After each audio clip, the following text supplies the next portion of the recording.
नमस्कार, देवभूमि चैनल में आपका स्वागत है। आइए कथा श्रवण आरंभ करते हैं। कार्तिक मास माहात्म्य का 28वां अध्याय।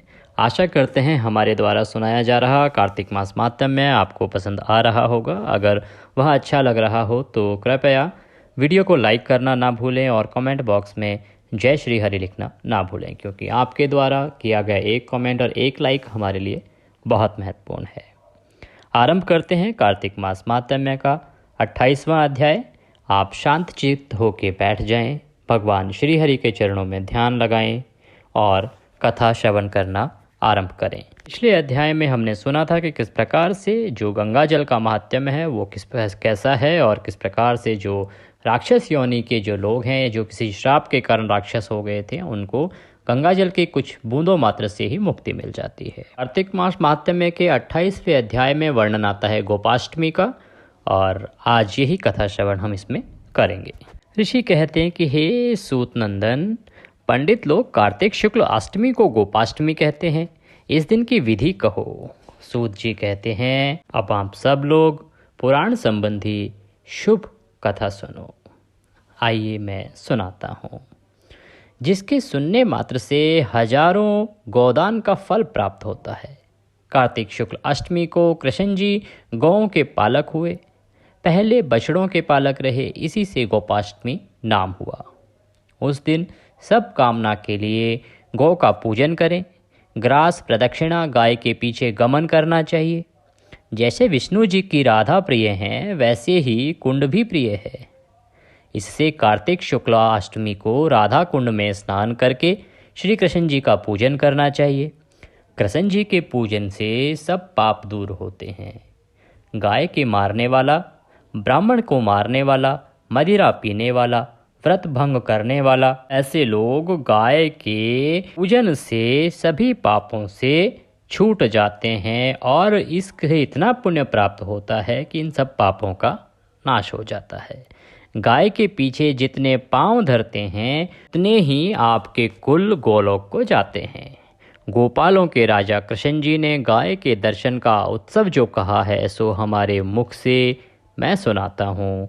इस प्रकार से सूत जी बोले। श्री कृष्ण जी कहते हैं, मेरा भक्त परम भक्ति से चंदन, अक्षत, पुष्प इत्यादि से जो गाय का पूजन करता है तो मेरा पूजन होता है। जो कोई गाय के मुख में आटे का गोला या लड्डू व पका हुआ अन्न देता है, उस मनुष्य को अनंत पुण्य प्राप्त होता है। गोपाष्टमी के दिन गोधूल के समय गांव के बाहर गौओं का पूजन करना चाहिए।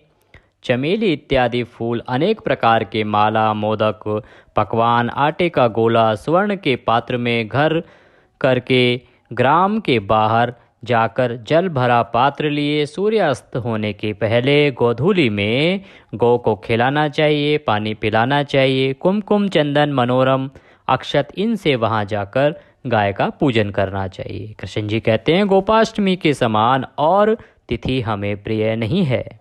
देखिए, आज के समय में क्योंकि गांव नहीं है, बहुत सारे लोग शहरों में हैं, शहरीकरण हो गया है, तो आप लोग गौशाला जा सकते हैं। सभी जगह आजकल गौशालाएं बनी हुई हैं और इस प्रकार से, इस विधि से आप गौशाला में जाके उनकी पूजा कर सकते हैं। अगर गोपाष्टमी आपकी इस कथा श्रवण से पहले निकल भी गई हो तो आप कार्तिक मास के किसी भी दिन जाके इस विधि से गाय का पूजन कर सकते हैं, वह अति फलदायी होगा। सर्वदान में, तीर्थ में जो फल है सो गोपाष्टमी के दिन गाय के पूजन से प्राप्त होता है। आदि में जल से गाय का प्रक्षालन करें। जो लक्ष्मी सब देवताओं में स्थित है, जो लक्ष्मी विष्णु जी के पद में है, वह लक्ष्मी गाय रूप करके मेरा पाप दूर करे। इस मंत्र को पढ़ के गाय के चरण धोवें, कुमकुम चंदन लगावें, भक्ति से दिया चंदन ग्रहण करो, आपके लिए लाए हुए फूल माला ग्रहण करो, उत्तम धूप ग्रहण करो, हे माता दीप ग्रहण करो, सिद्धि दो, सिद्धि दो, सिद्धि दो। नैवेद्य ग्रहण करो। इस प्रकार पूजन करके प्रदक्षिणा करें, फिर गाय को नमस्कार करके गाय के पीछे चलें। कुछ कदम चलें, अगर ज़्यादा नहीं भी चल सकते हैं तो। गाय पूजन से स्त्री, शूद्र, उत्तम लक्ष्मी को प्राप्त होते हैं। ब्राह्मण, क्षत्रिय का क्या कहना। 33 करोड़ देवताओं के पूजन में जो फल होता है, वह फल गोपाष्टमी के दिन एक गाय के पूजन में है। अश्वमेध यज्ञ में हजारों ब्राह्मण भोजन कराने में जो फल प्राप्त होता है, उतना फल गोपाष्टमी के दिन एक गाय को ग्रास देने से प्राप्त हो जाता है। सर्वक्षेत्र तथा देवस्थान में यह फल दान से जो फल प्राप्त होता है, सो गोपाष्टमी को गोदान से होता है। ब्रह्मांड में पितर देवताओं की प्रदक्षिणा में जो फल होता है, सो गोपाष्टमी को गाय की प्रदक्षिणा में होता है। गाय के तुल्य कुछ धन नहीं है। रक्षण करने से पाप दूर होता है। तृण खाती हैं, अमृत देती हैं। ब्राह्मण को देने से कुल का उद्धार होता है। इस प्रकार गोपाष्टमी के दिन जो कोई करता है, वर्ष 2 में वह मनुष्य हमारे स्थान को प्राप्त होता है, सब यज्ञ का फल पाता है। जो गोपाष्टमी के दिन प्राप्त होता है, सो तपस्या, वेद के पाठ, अनेक प्रकार के उपवास इनमें भी नहीं प्राप्त होता। चंद्र सूर्य के तुल्य अनेक प्रकार के भोग करके, अच्छा वंश स्थापित करके हमारे लोक को प्राप्त होता है।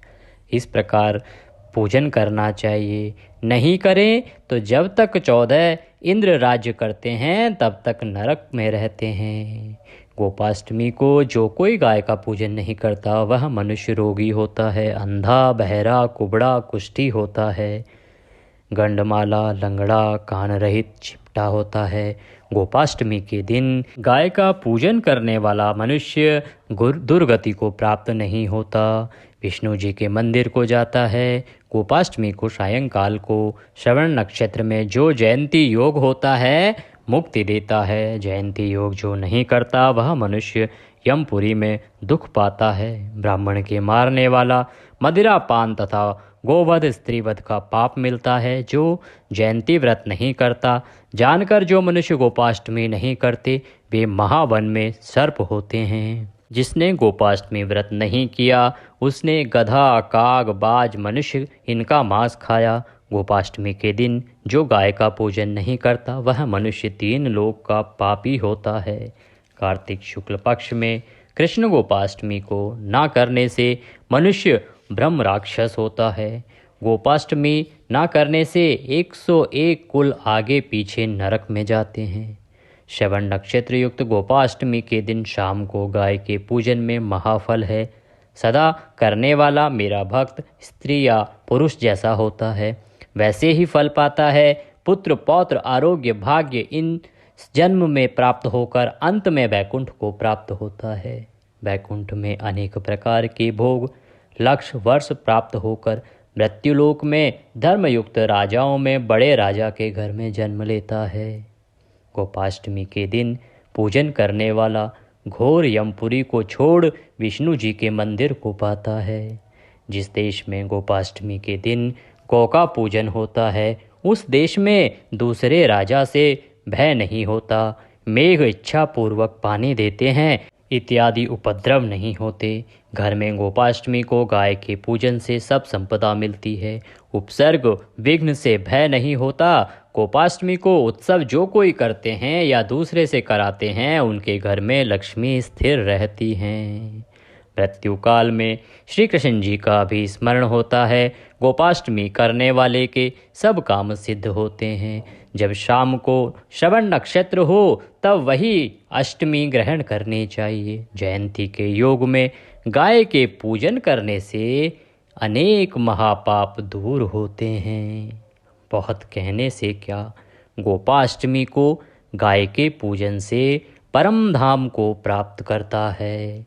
इससे बढ़कर तप नहीं है, दान तीर्थ नहीं है। इस कथा को कहने सुनने से पापों से लिप्त नहीं होता।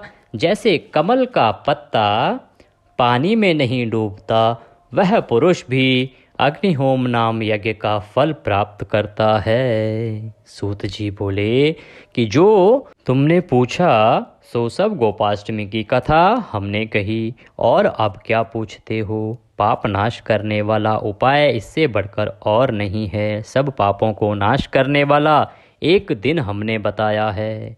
हे शौनक, स्त्री या पुरुष जो कोई वर्ष वर्ष में करता है, जैसा कहा गया है वैसा फल पाता है।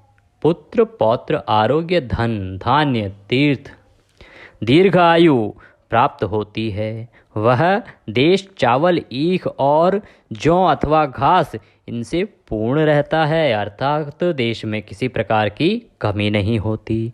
इस देश में मनोवांछित दीर्घायु हो के राजा राज्य करता है। शत्रु से भय नहीं होता।